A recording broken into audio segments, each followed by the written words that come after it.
Assalamualaikum warahmatullahi wabarakatuh. Pada video kali ini, saya akan membahas materi mengenai logika matematika.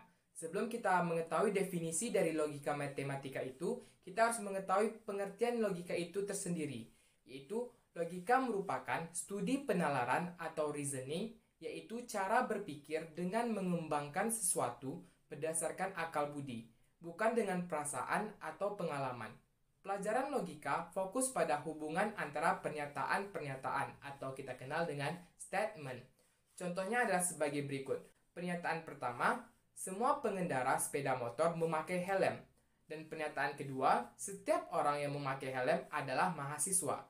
Jadi, semua pengendara sepeda motor adalah mahasiswa. Dari beberapa statement yang saya jelaskan tadi, dapat kita tarik kesimpulan meskipun logika tidak membantu memutuskan suatu pernyataan apakah itu benar atau salah, namun jika pernyataan pertama dan kedua benar, maka logika akan membawa kita pada kesimpulan bahwa pernyataan ketiga itu juga benar. Logika membantu membedakan suatu pernyataan yang valid atau tidak, juga digunakan untuk membuktikan teorema dalam matematika. Dari definisi dan contoh logika tadi dapat kita simpulkan bahwa logika matematika itu adalah ilmu tentang penyimpulan yang sah atau absah, khususnya yang dikembangkan melalui penggunaan metode-metode matematika dan simbol-simbol matematika dengan tujuan menghindari makna ganda dari bahasa sehari-hari.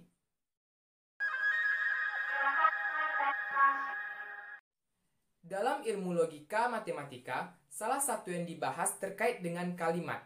Kalimat yang dimaksud dibagi lagi menjadi dua bagian, yaitu kalimat terbuka dan kalimat tertutup. Baiklah, saya akan menjelaskan kalimat terbuka terlebih dahulu. Kalimat terbuka memiliki istilah lain yaitu kalimat bukan pernyataan. Kalimat terbuka merupakan kalimat yang nilai kebenarannya belum bisa dipastikan. Istilah lain dari kalimat matematika yang termasuk sebagai kalimat terbuka dapat bernilai benar dan dapat juga bernilai salah. Karakteristik dari kalimat matematika yang terbuka adalah memuat variabel dalam sebuah persamaan atau pertidaksamaan matematika. Hasil kesimpulan bahwa suatu kalimat terbuka akan bernilai benar atau yang salah tergantung dari nilai pengganti yang kita gunakan. Misalkan diberikan sebuah kalimat matematika yaitu 2x ditambah 5 sama dengan 11. Untuk pernyataan kalimat ini dapat bernilai benar dan dapat bernilai salah. Jika kalimat tersebut akan bernilai benar ketika nilai variabel x diganti dengan 3, maka hasilnya 2x ditambah 5 sama dengan 11, 5 pindah ruas menjadi negatif 5, maka 2x sama dengan 11 kurang 5 sama dengan 6. Jadi 2x sama dengan 6, maka x sama dengan 6 dibagi 2. Maka hasilnya x sama dengan 3. Maka jika variabel diganti dengan 3, maka kalimat tersebut dinyatakan benar. Namun, kalimat tersebut akan bernilai salah jika nilai variabel x diganti dengan nilai selain 3. Misalnya kita ambil nilai menjadi x sama dengan 5. Kalimat terbuka 2x tambah 5 sama 11 tersebut akan bernilai salah. Karena jika nilai x sama dengan 5 dimasukkan ke dalam kalimat, maka 2 dikali 5 ditambah 5 sama dengan hasilnya 15. 15 tidak sama dengan 11, maka kalimat tersebut akan bernilai salah. Himpunan penyelesaian dari kalimat terbuka adalah himpunan semua pengganti dari variabel-variabel pada kalimat terbuka, sehingga kalimat tersebut bernilai benar. Berikut adalah contoh kalimat terbuka yang dapat teman-teman lihat di layar masing-masing. Yaitu contoh yang pertama yaitu 2x dikurang 9 sama dengan 17. Contoh yang kedua, 4y ditambah 3 lebih besar dari 4. Dan contoh ketiga, 2x tambah 5 sama dengan 29. Contoh keempat, x kuadrat dikurang 4 sama dengan 0. Dan contoh kelima, x kuadrat dikurang 9 sama dengan 0. Yang kedua adalah kalimat tertutup. Kalimat tertutup merupakan kalimat yang nilai kebenarannya sudah pasti. Kalimat tertutup hanya dapat bernilai salah atau hanya bernilai benar saja.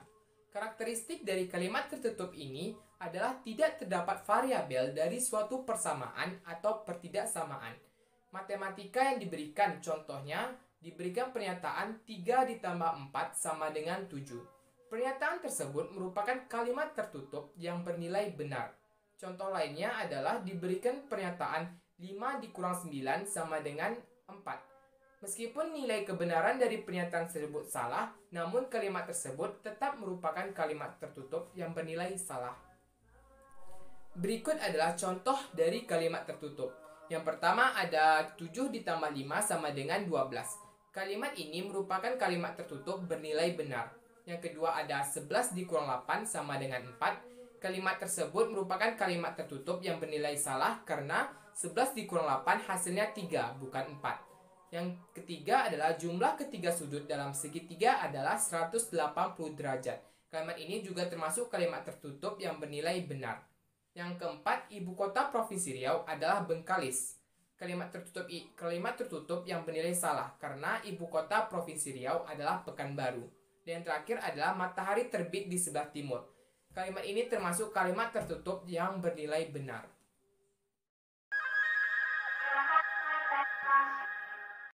Kita masuk ke materi selanjutnya, yaitu nilai kebenaran pernyataan. Seperti yang kita ketahui bahwa pernyataan hanyalah bisa memuat nilai benar saja atau salah saja. Kebenaran atau kesalahan dari suatu pernyataan itu disebut dengan nilai kebenaran dari pernyataan itu.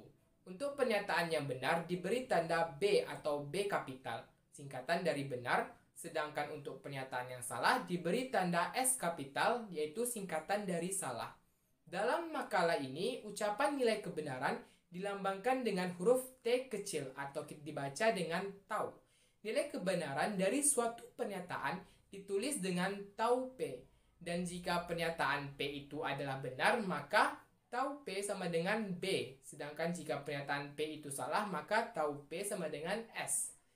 Berikut adalah contoh dari nilai kebenaran dari pernyataan. Contoh pertama yaitu jika suatu pernyataan P yaitu 5 adalah bilangan genap, maka nilai kebenaran dari suatu pernyataan P atau tau P bernilai S.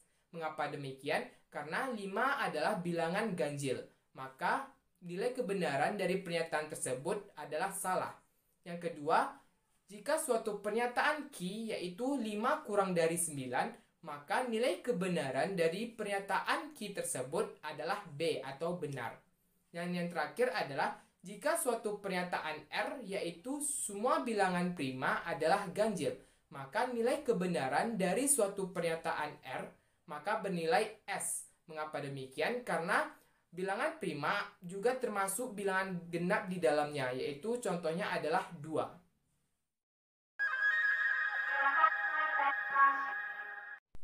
Kita masuk ke materi berikutnya, yaitu mengenai negasi. Apa itu negasi? Negasi disebut juga ingkaran atau penyangkalan. Dari pernyataan tunggal atau majemuk dapat dibuat ingkaran atau negasinya. Negasi suatu pernyataan dapat didefinisikan sebagai berikut. Jika suatu pernyataan P benar, maka negasinya atau ingkaran dari P adalah salah. Sebaliknya, jika pernyataan P salah, maka negasinya atau ingkaran dari P tersebut adalah benar. Tabel kebenaran untuk negasi dapat teman-teman lihat dari samping berikut. Berikut adalah beberapa contoh dari soal negasi. Contoh pertama yaitu Senin adalah hari setelah Selasa. Jawabannya, Senin adalah hari setelah Selasa itu benar. Untuk negasi atau ingkaran dari kalimat tersebut adalah tidak benar bahwa Senin adalah hari setelah Selasa.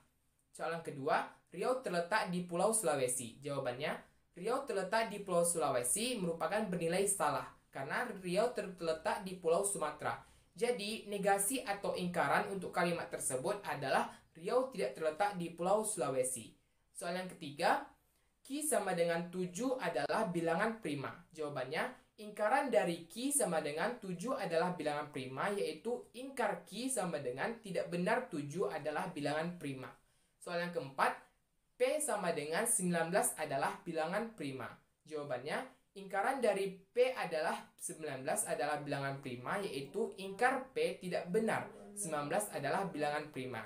Dan contoh terakhir yaitu U sama dengan semua burung berbulu hitam. Jawabannya, ingkaran dari U sama dengan semua burung berbulu warna hitam, yaitu ingkar U sama dengan tidak semua burung berbulu warna hitam.